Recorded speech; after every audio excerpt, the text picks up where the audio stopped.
ভাইয়েরা আমার, বন্ধুরা আমার, সাহাবীরা নবীজির কাছে গিয়ে বলেন, ইয়া রাসূলুল্লাহ, ইয়া হাবিবাল্লাহ। আবু বকর জমিনে পড়ে গড়ায় গড়ায় কান্দে। আল্লাহ রাব্বুল আলামিনের নবী সাহাবীদেরকে বললেন, আমার আবু বকরকে ধরে ধরে নিয়ে আসো।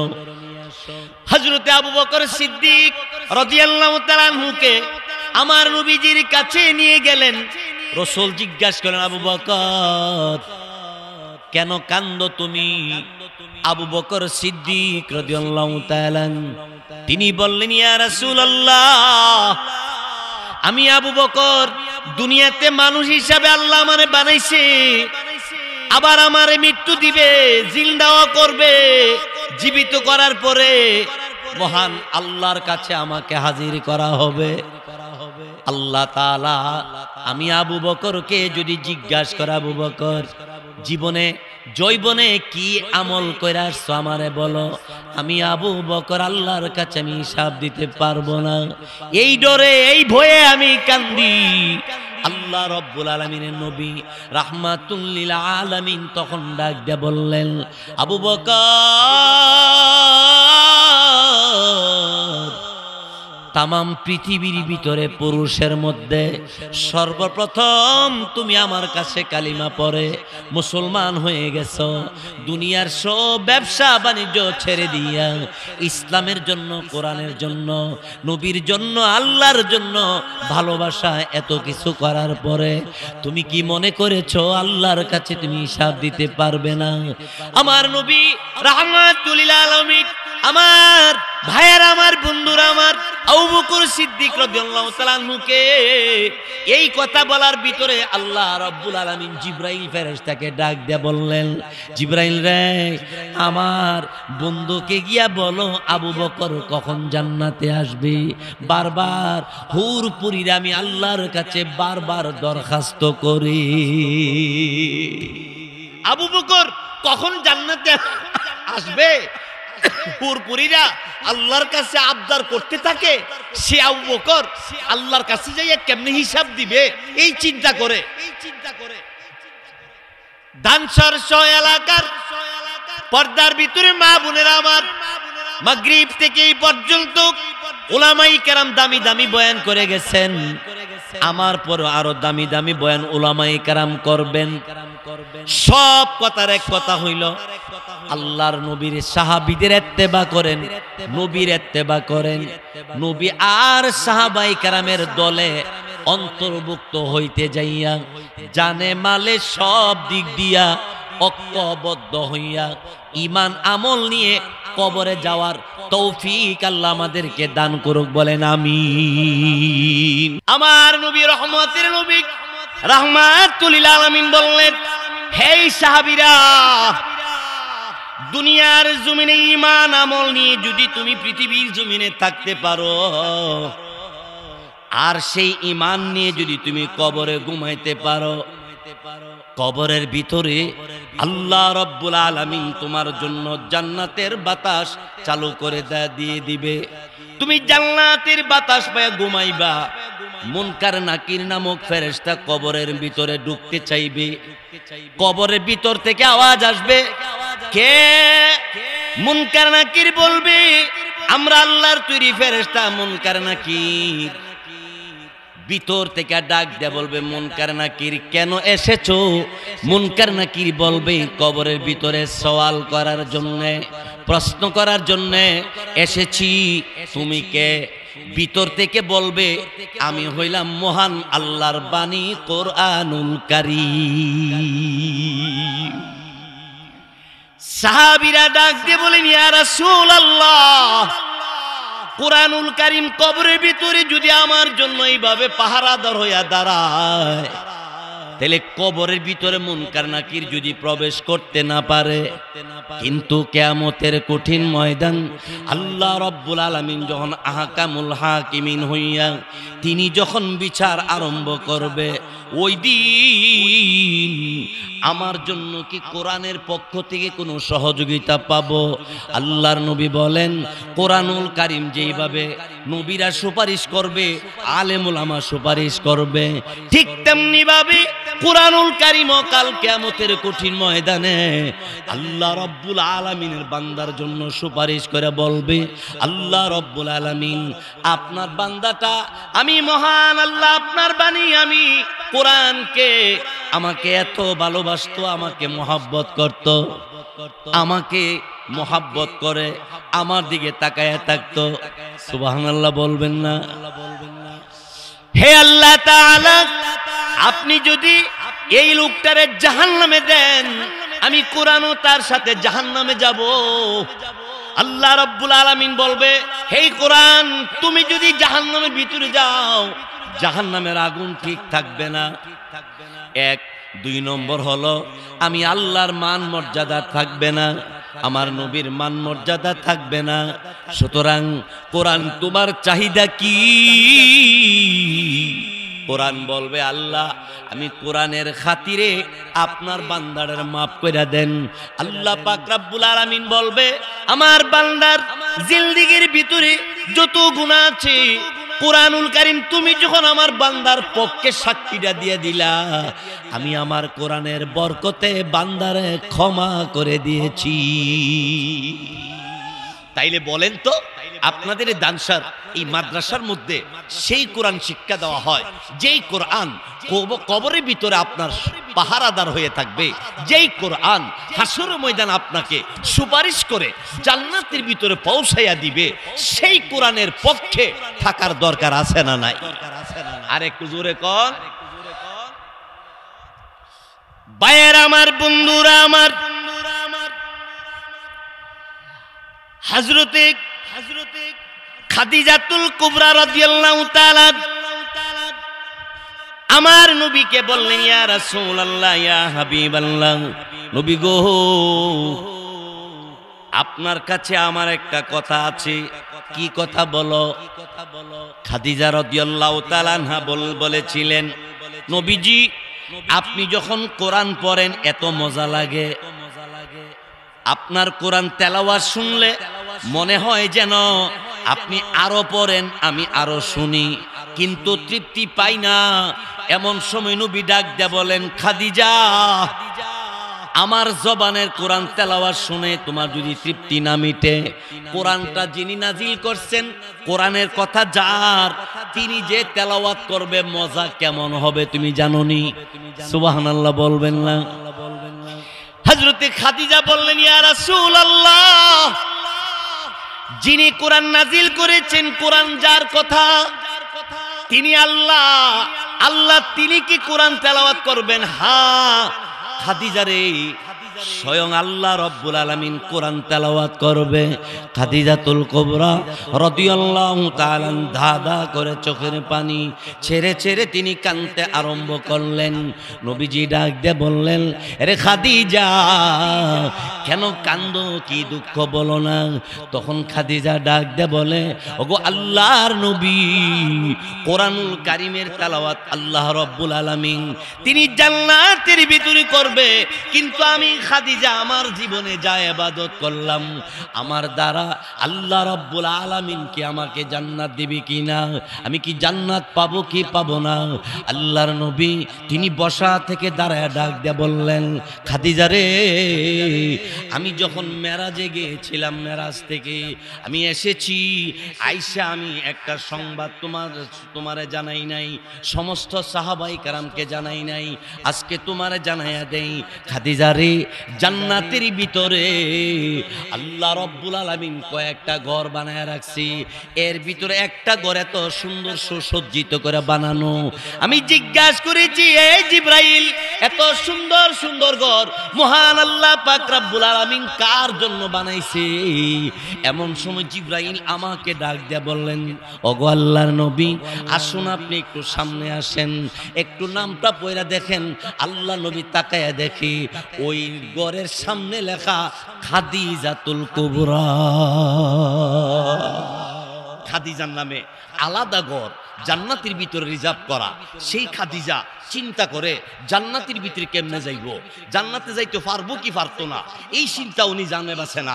আর আমরা দেশের খাদিজারা দেশ দেশ কাবু করবার লাগিয়া এরপরে কি করলে পরে দেশ, ঠিক না?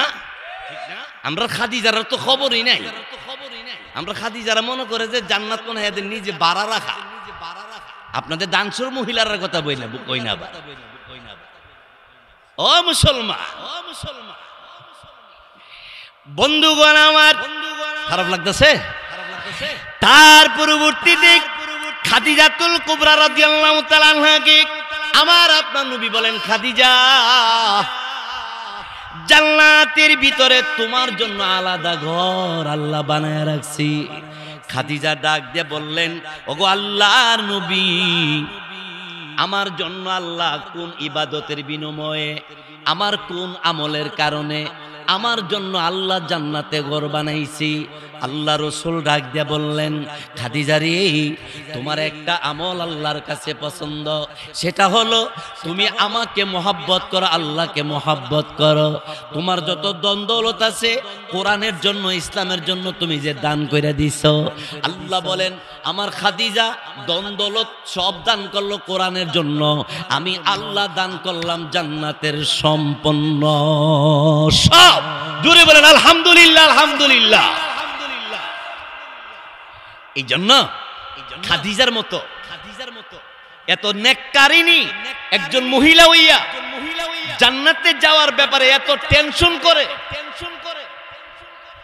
আর আমরা পুরুষ যারা আছি, আমরা কি জান্নাতে যাওয়ার ইচ্ছা আছে? সবার ইচ্ছা আছে তো? মাশাআল্লাহ, মাশাআল্লাহ।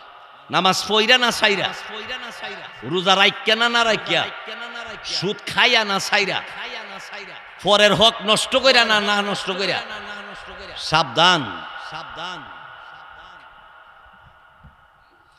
ভাইয়েরা আমার, বন্ধুরা আমার, খাদিজাতুল কুবরা রাদিয়াল্লাহু তাআলা রাসূল করিম সাল্লাল্লাহু আলাইহি সাল্লামকে বললেন, ইয়া রাসূলুল্লাহ, আমার ঘরের পরিমাণটা কত হবে? 24 হাত না 28 হাত লম্বা? রাসূল ডাক দিয়ে বলেন, খাদিজা, তোমার ঘরের এই মাথা থেকে ওই মাথা পর্যন্ত যাইতে জিবরাইলের 40 বছর সময় লাগে। আর আসতে কোন, গোটা শুরু না, গোটা শুরু না। আল্লাহু আকবার, আল্লাহু আকবার। জিবরাইল বলেন, হুজুর, খাদিজার এই ঘরের এই কিনার থেকে ওই কিনারে যাইতে আমার 40 বছর সময় লাগে। নবী ডাক দিয়ে বললেন, আমার খাদিজা একজন মহিলা, তার জন্য এত বড় ঘর বানানোর কারণটা কি? রাসূল ডাক দিয়ে বললেন, জিবরাইল উত্তর দিয়া বললেন, রাসূল, খাদিজার জন্য এত বড় ঘর বানানোর কারণ হইল এই ঘরটার ভিতরে একটা বিয়ার অনুষ্ঠান হবে। সুবহানাল্লাহ, জোরে কোন। এই বিয়ার অনুষ্ঠানে বরযাত্রীরা এই ঘরের মধ্যে বসবে। সুবহানাল্লাহ, সুবহানাল্লাহ, সুবহানাল্লাহ। বরযাত্রী যারা হবে তারা কারা? 1 নম্বর আদম থেকে শুরু করে ঈসা নবী পর্যন্ত। ও সব নবীরা থাকবো বলা হয়। ও জিবরাইল, এই ঘরের ভিতরে যে বিয়ে হবে, জামাইয়ের নামটা কি আর বউয়ের নাম কি? সুবহানাল্লাহ বলবেন না? জিবরাইল কো, হুজুর, জামাইয়ের নাম মুহাম্মদ, বউর নাম আসিয়া। কেমন আসিয়া? আর আমরা দেশে আসিয়া করে কি? আল্লাহু আকবার, আল্লাহু আকবার। জিবরাইল আলাইহিস সালামকে আমার নবী ডাক দিয়ে বলেন, জিবরাইল, এত বড় সুসংবাদ পাই আমি বড় খুশি, তবে আমার মনে বড় একটু কষ্ট। আল্লাহ ডাক দিয়ে বলেন, আমার বন্ধুর কি কষ্ট জিজ্ঞাসা করো। জিবরাইল বলেন, হুজুর, আপনার মনে কি কষ্ট? জিবরাইলকে আমার নবী চোখের পানি ছেড়ে দিয়ে কাঁদতে শুরু করলেন আর বলতে আরম্ভ করলেন, জিবরাইল রে, আদম থেকে নিয়ে ঈসা নবী পর্যন্ত সব জান্নাতের ভিতরে ওই বিয়ার অনুষ্ঠানের মধ্যে বরযাত্রী হিসেবে থাকবে। আমার গুনাহগার উম্মতরা কি বরযাত্রী থাকতে পারবে না? এমন সময় আল্লাহ ডাক দিয়ে বলেন, ওগো হাবিব, আপনার ইমানদার মুমিন মুসলমান যত মুমিন ইমানদার আপনার উম্মত তারা সকলেই জান্নাতের ভিতর ওই ঘরের বরযাত্রী মেহমান হবে। আপনারা কি চান ওই ঘরের মেহমান হইতেন? নবীর বিয়ে হইব, আসিয়া বউ। আবার এখানে একটা কথা আছে, খানা খাওয়াইব, খানা। এই ব্রয়লার মুরগি না, কি খাওয়াইব জানেন? রুটি খাওয়াইব, রুটি। তাফসীরি কিতাবে লেখছে রুটি বানাইবো আল্লাহ তামাম পৃথিবীর মাটি দিয়া। কি দিয়া? সারা পৃথিবীর মাটিরে আল্লাহ তাআলা কাই বানাইয়া আটার মতো গুইল্লা এটা রুটি বানাইবো, রুটি। প্রশ্ন জাগে, আল্লাহ মাটি দিয়া ফেক বালু সালু এগুলা মাটি দিয়া রুটি বানাইলে এই রুটি মানছে কেমনে খাইবো? আচ্ছা বলেন তো, আল্লাহ যদি মাটিরে বলে 1 নম্বর ময়দা হয়ে যায়, কতক্ষণ লাগবে বইতে? আল্লাহ বানাইতে পারবো নি? বন্ধুগণ আমার, ভাইয়েরা আমার, সাহাবায়ে কেরাম জিজ্ঞাসা করলেন, ইয়া রাসূলুল্লাহ, মাটি দিয়ে যদি রুটি বানায়, এই রুটি মানুষ কেমন করে খাইব? আল্লাহ পাক রব্বুল আলামিন নবীকে জানায় দিলেন, ইয়া রাসূলুল্লাহ, ইয়া হাবিবাল্লাহ, নবী গো আপনি বলেন তামাম পৃথিবীর মাটিকে আমি আল্লাহ 1 নম্বর ময়দা বানাবো, 1 নম্বর আটা বানাবো। ময়দা আটা বানাইয়া আমি আল্লাহ রব্বুল আলামিন এই রুটিকে আমি আমার বান্দাদের জন্য খাবার ব্যবস্থা করব। কেন বানাবো জানেননি? মুফাসসিরিন কেরাম বলেন, মাটির মধ্যে আনারসের মজা আছে, কাঁঠালের মজা আছে, পেঁপের মজা আছে, পেয়ারার মজা আছে, লিচুর মজা আছে, কমলার মজা আছে, আনারসের মজা আছে, বেদানার মজা আছে। বলেন তামাম পৃথিবীর ভিতরে যত ফল আছে, ফলগুলি মাটির মধ্যে গাছ হয় না, মাটি সারা। আল্লাহ বলেন, হাবিব দুনিয়ার যত ফল মূল আছে সমস্ত ফলের মজা আমি আল্লাহ মাটির মধ্যে মিশায় রাখছি। আমার বান্দাকে 1 পদের মজা নয়, রুটির ভিতরে আনারসের মজা থাকবে, রুটির ভিতরে কাঁঠালের মজা থাকবে, রুটির ভিতরে কমলার মজা থাকবে, রুটির ভিতরে মালটার মজা থাকবে, বেদানার মজা থাকবে। এইভাবে প্রত্যেকটা ফল ফ্রুটের মজা এই রুটির মধ্যে থাকবে। কারণ সমস্ত ফল ফ্রুটের মজা আমি আল্লাহ মাটির মধ্যে মিশাইয়া রাখছি। এই মাটির ভিতরে সুক্কাও আছে, মিষ্টিও আছে। না নাই লিবু গাছ মাটির মধ্যে হয় না? লিবু সুক্কা নামিডা, বড়ই গাছের সুক্কা নামিডা। এই মেয়ে কন্যা করে আমরা মিডা না সুক্কা? তাইলে মাটি তো একটাই। আবার এই মাটির মধ্যে আম পাকছে, মিষ্টি কি মিষ্টি না? ল্যাংরাম, নাম ল্যাংরা, আসলে আমের ফাওই নেই, কিটা আবার ল্যাংরা, ঠিক না? কিছু কথা মানুষ এরকম কয়া তাহে আর কি। আয় হায় ভাইয়েরা আমার, বন্ধুরা আমার, সাহাবায়ে কেরাম জিজ্ঞাসা করলেন, ইয়া রাসূলুল্লাহ রুটি দিবে সাথে কি বাজি দিবে না? হ্যাঁ বাজি দেওয়া হবে। বাজি হবে একটা মাছের কলিজা। সুবহানাল্লাহ জোরে কোন। একটা মাছের কলিজা। মাছটা ছোট না বড়? এবার মাছটা কত বড় একটু শুনেন।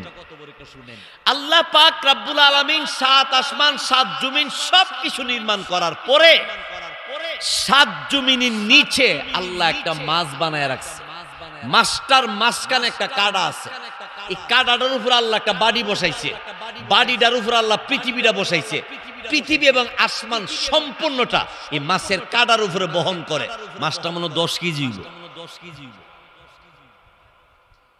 এই মাছের কলিজা খাইবেন? খাইতে চান?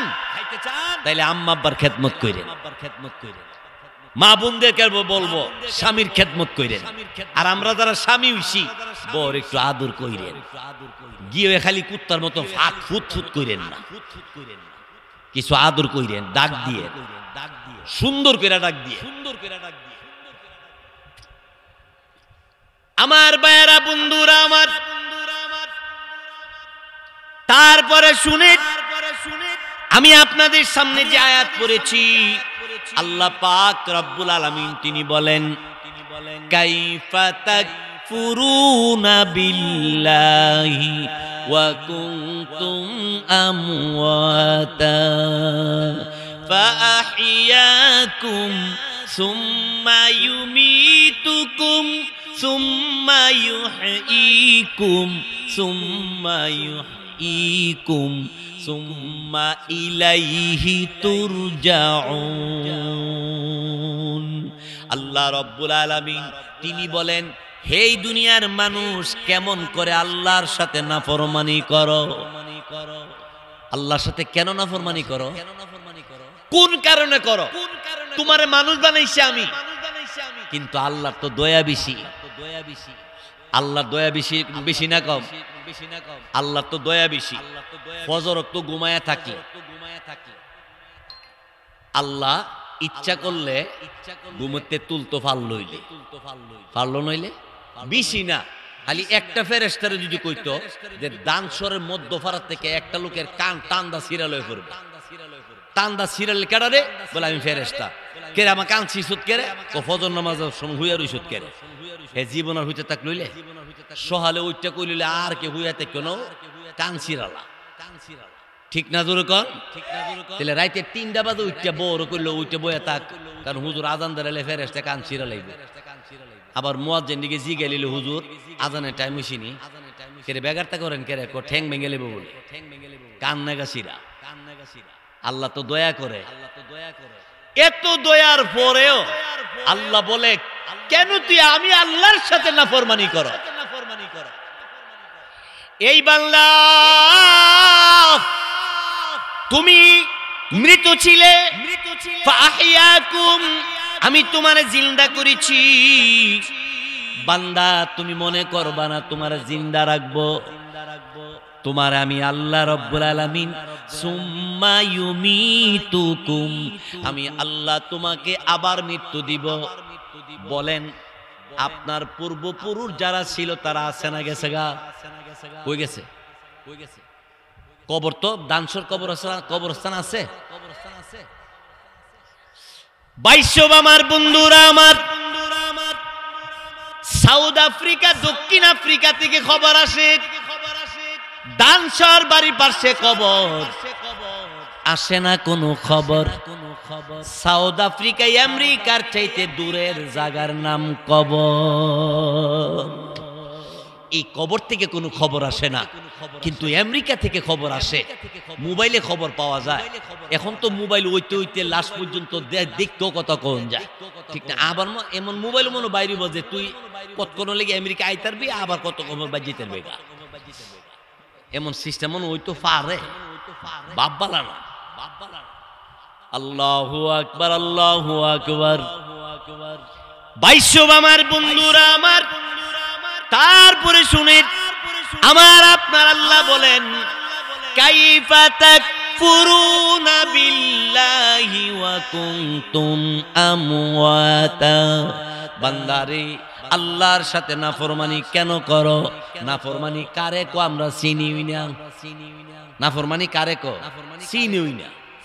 নাফরমান কারে কো? হে মিয়া, কোন মানুষের সাথে ধোঁকাবাজি করা এটা নাফরমানি। আল্লাহর হুকুম ছেড়ে দেওয়া এটা নাফরমানি। অন্যরে ঠগায়া দেওয়া, নিজে জিততা যাওয়া এটার নাম নাফরমানি। এই নাফরমানির কারণে কাল কিয়ামতের ময়দানে আটকা পড়বে, বাঁচার উপায় থাকবে না রে ভাইয়ের আমার, বন্ধুরা আমার। সেই জন্য আমি যে কথাটা বলতেছিলাম, আমরা মৃতশিলাদেরকে জিন্দা করছেন, আল্লাহ আবার আমাদেরকে মৃত্যু দিবেন। মৃত্যুর পরে আল্লাহ বলেন সুম্মা ইউহয়ীকুম আমি আল্লাহ মৃত্যুর পরে তোমাকে আবার জিন্দা করব, জিন্দা করব। এরপরে আল্লাহ বলেন সুম্মা ইলাইহি তুরজাউন। আল্লাহ বলেন তোমাদের সকলেরই আল্লাহর কাছে আসতে হবে। কার কাছে যাইতে হইব? আল্লাহর কাছে যাইতেই হবে, না যাইয়া উপায় নাই। ভাইয়েরা আমার, বন্ধুরা আমার, ভালো করে খেয়াল করুন, হযরতে আবু বকর সিদ্দিক রাদিয়াল্লাহু তাআলা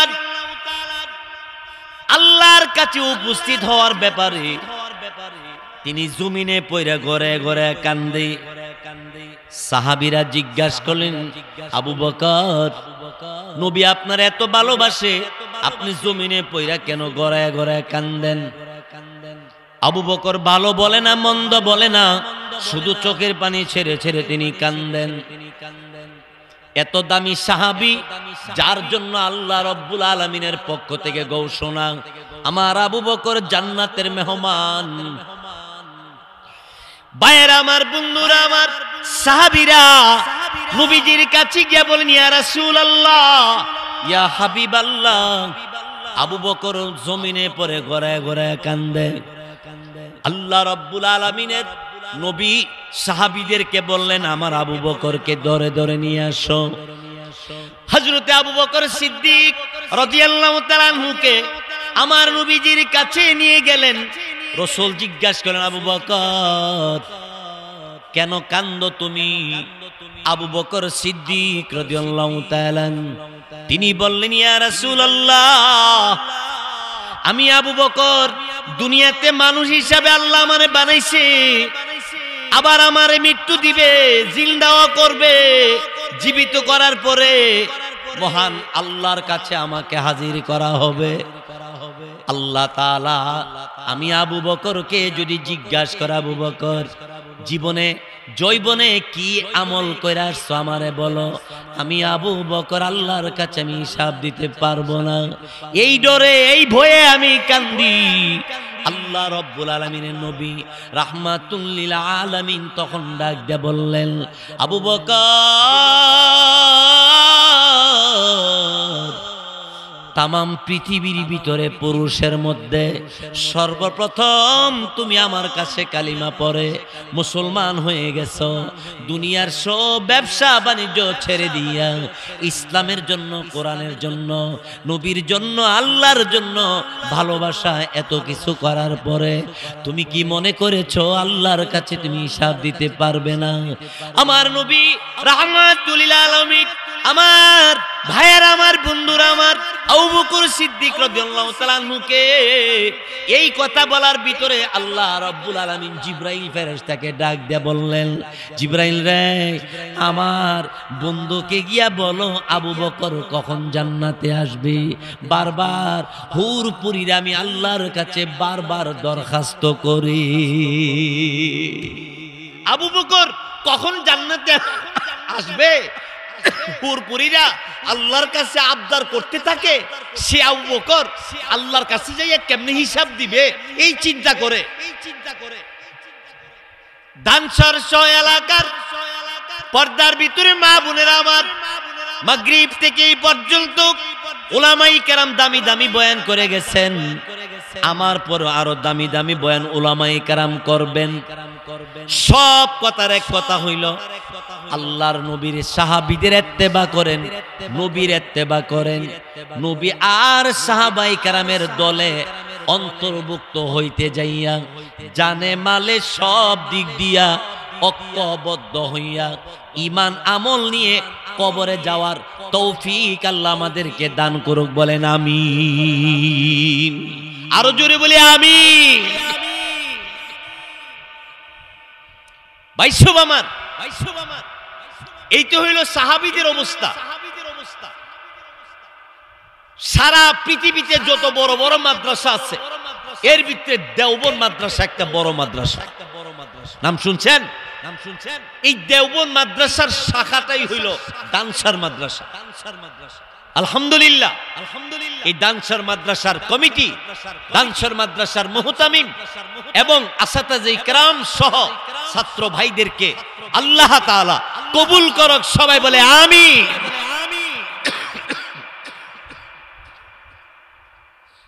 ভাইয়েরা আমার, বন্ধুরা আমার, দেওবন্দ মাদ্রাসার প্রতিষ্ঠাতা কাসেম নানুতুবি রহমাতুল্লাহি আলাইহি, সবাই নামটা বলেন, কাসেম নানুতুবি রহমাতুল্লাহি আলাইহি। বড় আলেম না ছোট আলেম? ও আল্লাহ, কত বড় আলেম! মদিনা গেছে, কাসেম নানুতুবি রহমতুল্লাহি আলাইহি হজ করতে গেছে মক্কায়, মক্কা থেকে মদিনা গেছে। পায়ের মধ্যে জুতা নাই। এক লোকের ডাক দিয়া কয়, এই মিয়া, এত গরমের ভিতরে আপনার পায়ে জুতা নাই, এত কষ্ট করে হাঁটতেছেন মিয়া? কাসেম নানুতুবি রহমাতুল্লাহি আলাইহি ভালো বললেন না, মন্দ বললেন না। লোকটা একদিন, দুই দিন, তিন দিন দেখার পরে মদিনার মানুষটা ভাবতে পারছে লোকটার মনে টাকা নাই, লোকটার মনে সমস্যা আছে, অভাবে আছে, জুতা মনে কিনতে পারে না। এবার ওই মদিনা ওয়ালা লোকটা একজোড় জুতা কিনে কাসেম নানুতুবি রহমাতুল্লাহি আলাইহির কাছে নিয়ে গেলেন। কোথায় থেকে আসছেন? অনেক দূর থেকে আসছি, জুতার কষ্ট আর করতে হবে না, আমি আপনার জন্য একজোড় জুতা নিয়ে আসছি, জুতারি আপনি পরবেন। কাসেম নানুতুবি রহমাতুল্লাহি আলাইহি জুতাগুলি পাইয়া বুকের সাথে মিলাইয়া দুই হাত দিয়ে এইভাবে রাখলেন। একদিন, দুই দিন, তিন দিন পরে মদিনার লোকটা কাসেম নানুতুবি রহমাতুল্লাহি আলাইহি ফলো করে দেখে জুতা পায়ে দেয় না। এবার জিজ্ঞাসা করে, এই মিয়া, জুতা কিনে দিলাম, জুতা কেন পরেন না? কাসেম নানুতুবি রহমাতুল্লাহি আলাইহি তিনি দুইটা চোখের পানি ছাইরা দিয়া বলে, এই মদিনার মাটির নিচে যার রওজা, যেই নবী মদিনার মাটির নিচে আমার নবী শুয়ে রইছে, আর আমি কাসেম জুতা পায়ে দিয়ে হাত বইরা শোভা পায় না। আশেক রাসূল কারে কো? এবার চিন্তা করেন ভালো কইরা। লোকটা বলল, ঠিক আছে, যদি এর কারণে না পরেন তাইলে মদিনার এরিয়ার বাইরে গেলে তো আপনি জুতা পরতে পারবেন। মদিনার এরিয়ার বাইরে গেছে, লোকটা ফলো করে দেয় জুতা কাসেম নানুতুবি রহমাতুল্লাহি আলাইহি পায়ে দেয় না। এবার লোকটা জিজ্ঞাসা করি, মিয়া, এখন মদিনার এরিয়া ছাইরা তো আপনি বাইরে আসলেন, এখন জুতা পায়ে দেন না কেন? কাসেম নানুতুবি রহমাতুল্লাহি আলাইহি আঙ্গুলটা দেখাইয়া দেয়া বলে, আমার নবীজির রওজা শরীফের গম্বুজটা সবুজ কালার, তুমি যে আমার জুতা দিছো জুতার কালারও সবুজ কালার, সবুজ কালারের গম্বুজ আর আমার পায়ে থাকবে সবুজ কালারের জুতা, এটা নবীর বিয়াদবি হয়, নবীর সাথে আমি বিয়াদবি করতে পারি না। জোরে বলি আল্লাহু আকবার। কাসেম নানুতুবি রহমাতুল্লাহি আলাইহি নবীর একজন আশিক রাসূল, নবীর সাথে বিয়াদবি করতে রাজি না। আর আমরা আজকে নবীর উত্তরসূরি উলামায়ে কেরামকে মন গড়া ভাবে গালি দিয়া দেই, মন গড়া কথা বলি না ভাই, বইলেন না। অযথা আলেম ওলামারে গালি দিলে একবার দুইবার কেউ শুনে না, শুনে আল্লাহ শুনে। আল্লাহ যদি তোমারে ধরে তুমি কিন্তু ছাড় পাইবা না। সাবধান মুসলমান। আমার ভাইয়েরা, আমার পরে বড় একজন আলেম বয়ান করবে, আমি আর লম্বা করব না। আপনাদের অসুবিধা হইতাছেনি? কার কার অসুবিধা হইতাছে? অসুবিধা নাই? কাসেম নানুতুবি রহমাতুল্লাহি আলাইহি দেওবন্দ মাদ্রাসার প্রতিষ্ঠাতা, ছাত্রদের লজিং কেউ রাখে না, কেউ লজিং রাখে না। কাসেম নানুতুবি রহমাতুল্লাহি আলাইহি রেল স্টেশনে গেছে, রেল স্টেশনে যাইয়া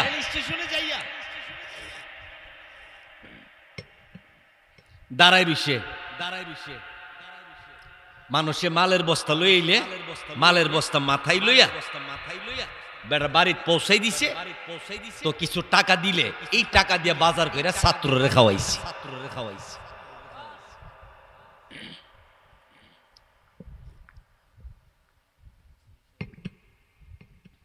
একদিন স্টেশনে গিয়া দেখে গাড়ি গেছে গা, আজকা এই বস্তা টানতে পারে নাই। এখন কি করব? একটা ব্যাগ লইয়া বাজারে গেছে কিছু সাহায্য চাইবার লাগিয়া। একটার কাছে গিয়া কইছে মাদ্রাসার কয় ছাত্ররা না খাইয়া রইছে, কিছু সাহায্য দিবেন। তুমি আইছো আর কিছু না দিয়া পারা যা, নেন। দিছে। উনি হাত খুললা দেহে সালি দিছে, সালি। কি দিছে? ছাই। সাথে যারা গেছিল এরা কইলে আপনি রাগ হইলেন না? না না, রাগ হওয়ার কারণ নাই, ইসলাম রাগ ভালোবাসে না। আজকে যে লোকে ছাই দিছে আগামী দিন হে না দেখের ছেলে দেখবা ছাইল দিব। দেখবেন অনেকে মাদ্রাসা দেখতে পারে না, কিন্তু এর ভাই, এর ছেলে, এর বংশের মধ্যে এই মাদ্রাসার দায়িত্ব পালন করার জন্য আগে আগে আসে। এর বংশ থেকে লক্ষ লক্ষ টাকা দান করার জন্য রেডি হইয়া যায়।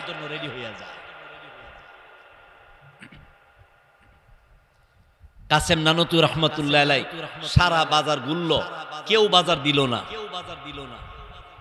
কোথাও থেকে কালেকশন করতে পারলো না। তিনি বাজারে কিনারে বৈশা রইছে, ছাত্ররা না খাইলে থাকতো না, এখন কই যাইব, কি করব, টেনশন করতেছে। হঠাৎ করে তাকায় দেখে লোকেরা তুরমুজ খাইয়া তুরমুজের চামড়া রাস্তার সাইডে ফালাইতেছে। ফালাইয়া যখন লোকেরা চলে গেছে, কাসেম নানুতুবি রহমাতুল্লাহ আলাইহি ওই চামড়াগুলি, তুরমুজের চামড়াগুলি ব্যাগে ঢুকাইয়া বাড়িতে নিয়ে আইসা শিল্লা, এটা লবণ দিয়া, মই মশলা নাই, ইটা ওই ফাঁকশাক কইরা ডেগের মধ্যে গরম কইরা সিদ্ধ কইরা মাথায় লইয়া মাদ্রাসাত গেছে।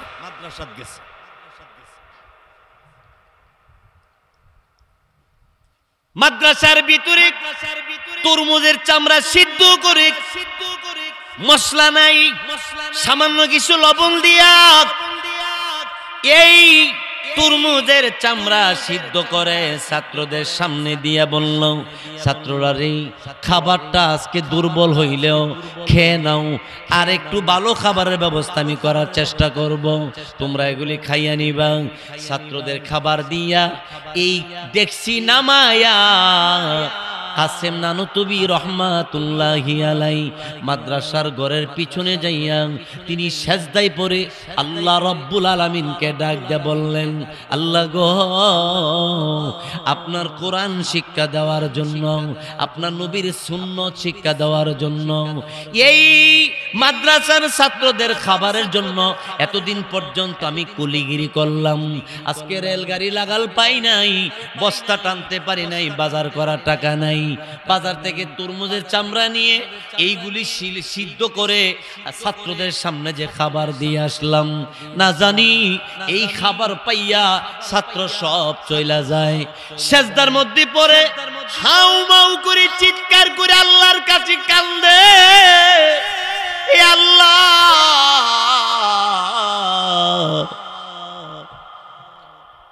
এই কোরআন মনে হয় আর শিক্ষা দেওয়ার সুযোগ পাইতাম না, ছাত্ররা মনে হয় থাকবে না, ভালো খাবার যে আমি দিতে পারলাম না। মাদ্রাসার ঘরের পিছনে দিলি সেজদা থেকে গৈরিতে আরম্ভ করছে, ঘরে ঘরে কান্দে, আমার আল্লাহ কেবল আল্লাহ, না জানি গো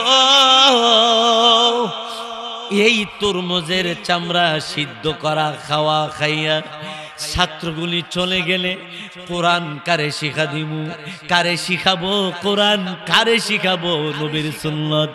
সমস্ত হিন্দুবাদীরা, সমস্ত নাস্তিকবাদীরা এই মাদ্রাসার বিরোধিতা করে, আমি কাসেম কি করব আল্লাহ রব্বুল আলামিনের দরবারে? তিনি কাঁদতেছে, হঠাৎ করে তিনির কানে আওয়াজ যাইতেছে, মাদ্রাসার ভিতরে একটা ছাত্র আরেকটা ছাত্রের বলে, হুজুরে এতদিন পর্যন্ত আমাদেরকে এত খাবার দাবার দিল, এত মজাদায়ক খাবার আমরা আর কোনোদিন খাই নাই। সুবহানাল্লাহ বলবেন না? এক ছাত্র, দুই ছাত্র নয়, যেই কয়জন ছাত্র খাবার খায় আর বলে এত সুস্বাদু খাবার, জীবনে কোনোদিন আমরা এমন খাবার খাই নাই। আয় আমাদের উস্তাদ এত সুন্দর সুস্বাদু খাবার কোত্থেকে নিয়ে আসলো, কেমন করে রে এই খাবারের জোগাড় করলো? এত সুন্দর খাবারের জোগাড় আমাদের উস্তাদ কোনোদিন করে নাই। আজকে এত সুন্দর গ্রানযুক্ত খাবার আমরা রে কেমনে দিল, কোথায় পাইলো? উস্তাদরে তালাশ করার জন্য তারা বের হয়ে গেল। বারে দেখি মাদ্রাসার পিছনে মাথা ঠেকাইয়া চোখের পানি ছাইরে সেরা কান্দে। ছাত্ররা যাইয়া গে বলে কাসিম নানুতুবি রহমাতুল্লাহের পা মুবারকে পায়ের মধ্যে পড়ে ডেকে ডেকে বলে, হুজুর কেন কাঁদলেন আপনি? ছাত্ররা তোমরা কি খাবার খাইছো? ছাত্ররা ডাক দিয়ে বলে, হুজুর জীবনে কত খাবার খাওয়াইলেন, এত মজার খাবার আর কোনোদিন পাই নাই। আকাশ থেকে গাইবে আওয়াজ আসছে, জান্নাতের খাবারে তরমুজের চামড়ার সাথে মিলে গেছে। ও মুসলমান, সেই জন্য এই কষ্ট করে ছাত্ররা লেখাপড়া করে, এই কষ্ট করে কাসেম নানুতুবি রহমাতুল্লাহ আলাইহি সহ আমাদের আকাবিররা এই দ্বীনি প্রতিষ্ঠানগুলোকে